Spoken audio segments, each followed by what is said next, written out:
welcome back to Style with Substance, and welcome back to my financial wellness series. Today is the second video in the series, and I'm going to be talking about how to obtain multiple streams of income. So I'm going to be explaining a bit about the concept and hopefully giving you guys some really good tips and insight to get your income growing. So if you like the sound of that, then please keep watching. So the first question you might ask is, why multiple streams of income? Why do you need lots of different sources of income? Well, first of all, every little helps. Even £300 or £400 extra a month can always make a difference. And let's say, for example, you lost your job. And for most people, their job or their day job or their 9 to 5, whatever it is their main source of income. What would happen if you lost that job? Would you be able to sustain yourself? Would you be able to still meet all your commitments, pay all your bills, essentially survive? And if the answer to that question is no, as it is for many of us, then multiple streams of income is essentially the solution to that challenge. That is the way that you protect yourself from unforeseen circumstances which might impact your finances. You want to think about it like investing.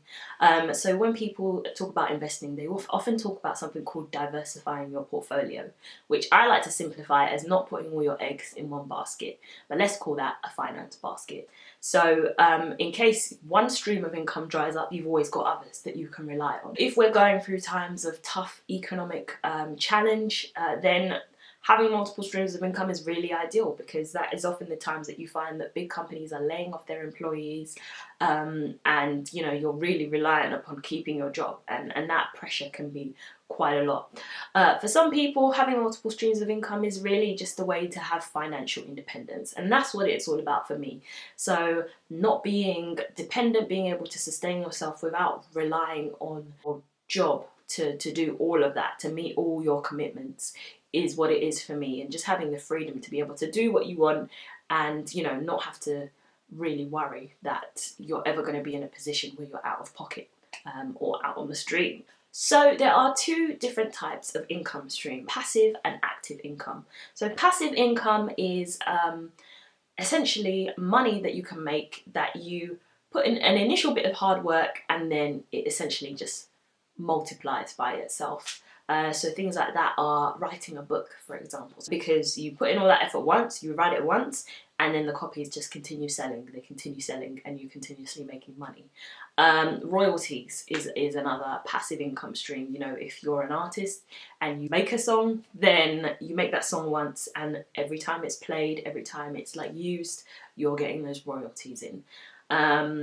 Also, YouTube can also be a passive stream of income. Yes, you put in the hard work initially to make a video, but if you monetize it, it's always going to be out there. People are always going to be coming across it and watching it, and that video is essentially making you money without you having to do anything at all. Then you've got active streams of income. So these are things where you constantly have to be doing something. So starting a blog, for example, and generating traffic to come to your website so that you can charge for advertising should people choose to put their adverts on your site.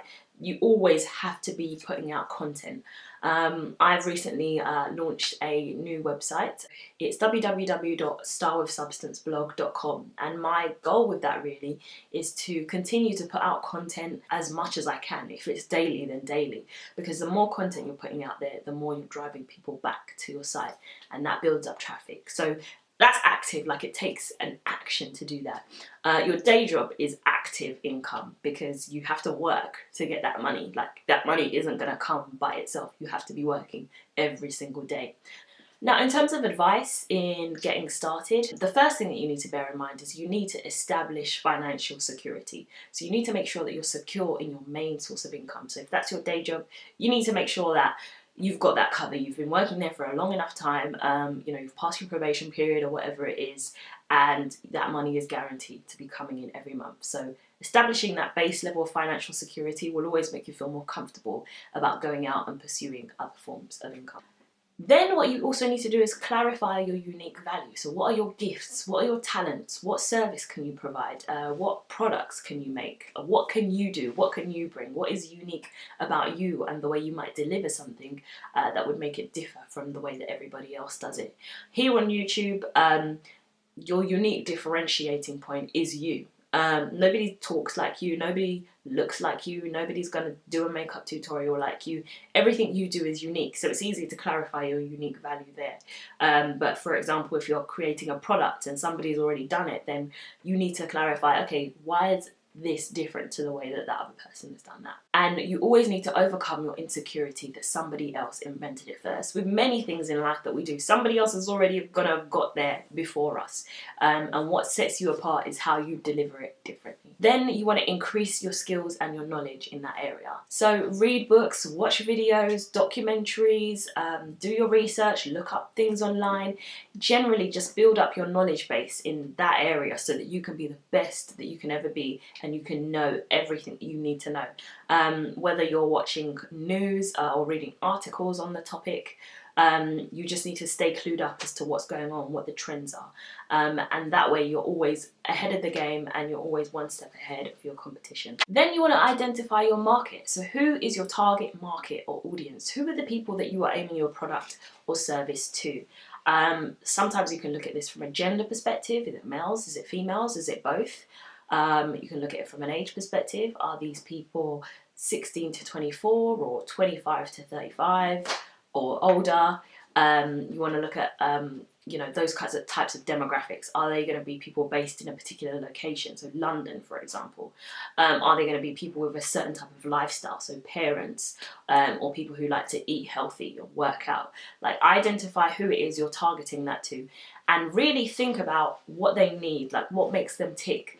And then from that, you'll be able to understand exactly what you need to include within your product or service that meets that need. Now, because we're talking about income streams, we need to talk about money. So you need to understand and you need to define what you are going to charge for, or what value you're going to place on the service or products that you're putting out there. And you really need to get that clear from the get-go. If you think it's something that is highly valuable, then you charge accordingly. Then you need to build a community, because who else is going to buy your product, or who else is going to take on your service if they don't know about you? You need to be very active in the social space. You need to get out there, network, talk to people. You need to drive everyone to one central place where they can find all your content. So whether that is setting up a website and building your email list, whether that's setting up a blog and having people subscribe to that, whether that's having a YouTube channel and building your community by putting out lots of videos and collaborating with other video makers. However you do it, you need to build that community, and you build a community by consistently putting out content for free. That's how you build a community. People are going to come to you and pay you money just straight away. If they would, then hey, I wouldn't be sitting here making this video, I'd be out there getting my money. But you need to provide them with content that's free, that essentially raises your credibility.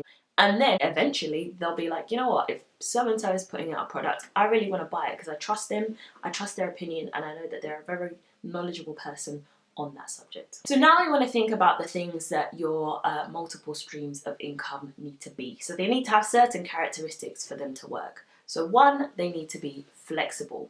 You need to be able to do this around your day job, should you have one, and you need to be able to work it in with your schedule so that it doesn't become too much and you don't start to drop the ball. So it also needs to be scalable. We're talking about multiple streams of income. So we're talking about making money. So if your stream of income isn't scalable, then it's not really something that will build your income per se. So by scalable, I mean it needs to be able to make you a substantial amount of money in the long term. And for most people, this amount of money should eventually replace what you're making from your day job. So say for example, you are a blogger. In an ideal world, you would want to be able to, through brand sponsorships or collaborations, you would want to be making as much money, if not more, than you are making in your day job. And then you can either do both, or you can really focus your efforts into one if you decide that that's what you want to do. But it needs to be able to grow with you. Your income stream also needs to be sustainable. So it needs to be able to work while you are not there pushing it and working on it. Initially, you will always have to put in the hard slog and, burn the candle at both ends. But ultimately, it needs to be something that can operate and that can run itself without you needing to be too heavily involved. It needs to be inexpensive. And the reason I say that is, to start with, there might be an initial investment. For example, if you're starting a YouTube channel, you might want to buy some new editing software, or a new laptop, or a new camera, or you might want to buy some makeup or some products to review, whatever. But it needs to be relatively inexpensive so that the barriers to entry, you know, essentially aren't too high, and you know, you can get in there without bankrupting yourself.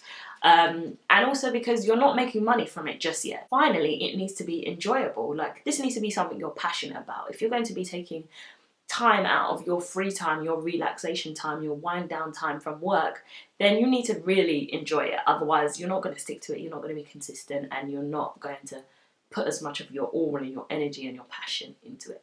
So let's think of some examples of active streams of income. So you can be a coach. So you can be a sports coach, you can be a life coach, you can be a relationship coach. Coaching is generally a good way to kind of bring a service to people. So if you have particular experience in something, then you can help other people build their skills. Then you can take paid surveys online. And you know, there's loads of like websites like Swagbucks and all sorts that you can just take surveys while you're at home and make a little bit of money from it. It's not a substantial amount of income, but it's relatively easy, and you can do it in the comfort of your own home. You can also set up an eBay store or a store on Etsy and sell things.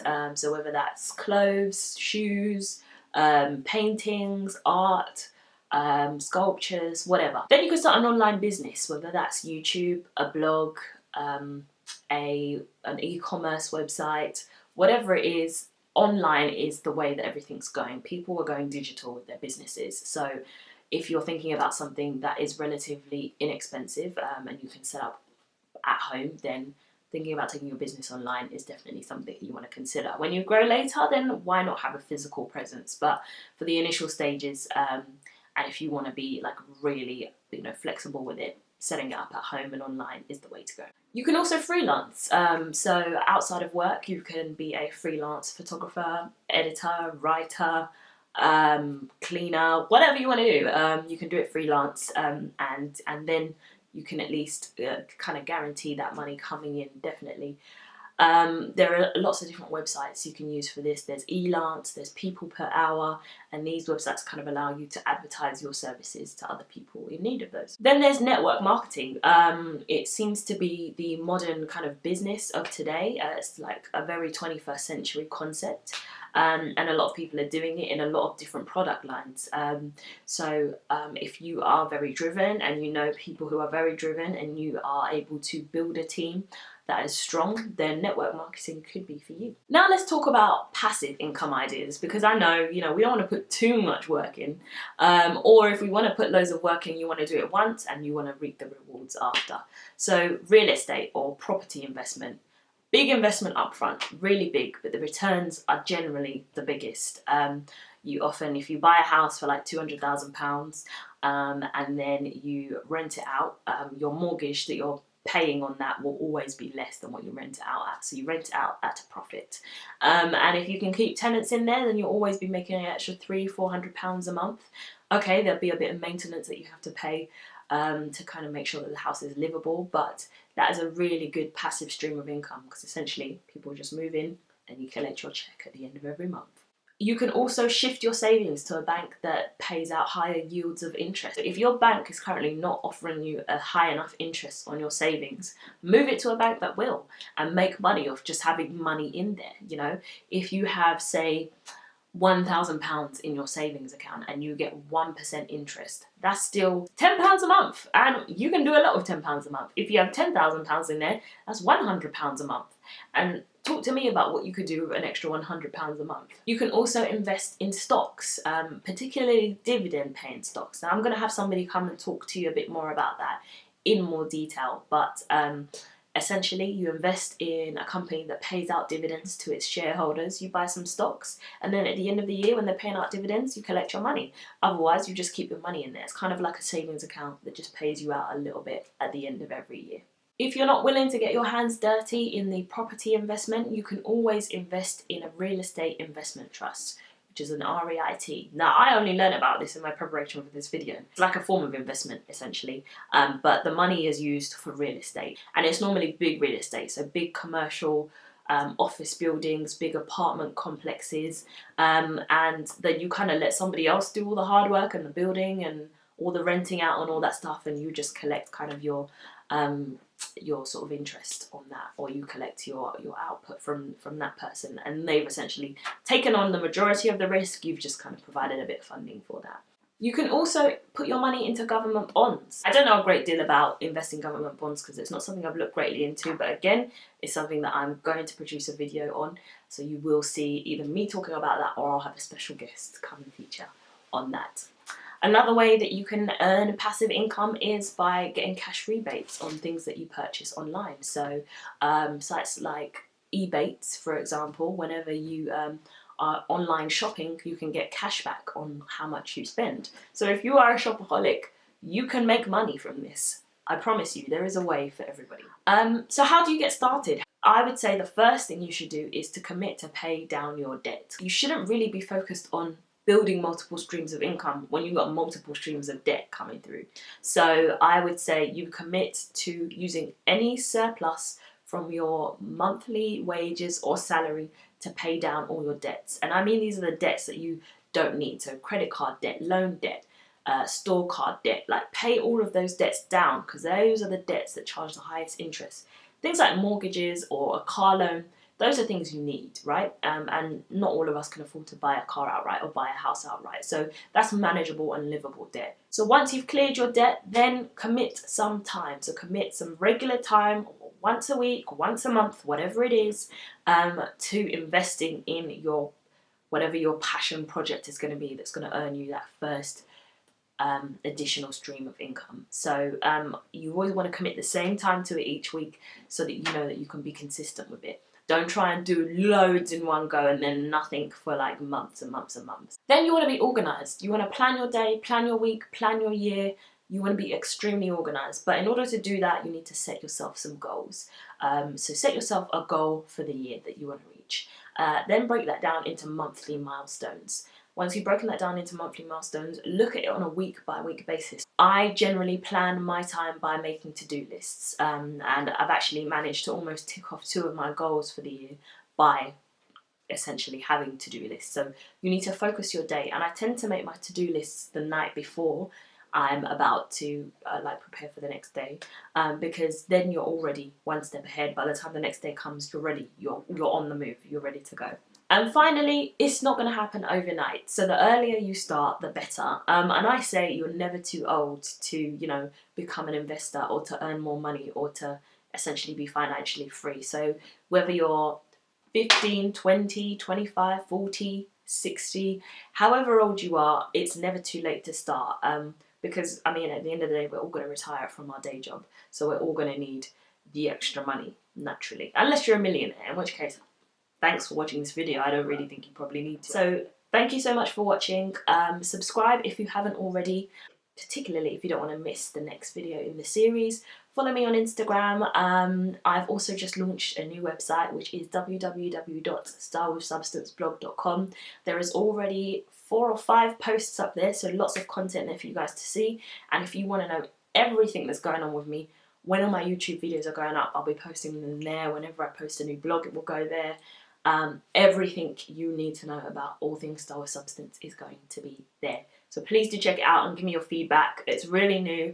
I'm really proud of it. I designed it all myself using Wix.com. So yeah, let me know your thoughts. And again, I will see you in my next video. Take care, guys. Bye.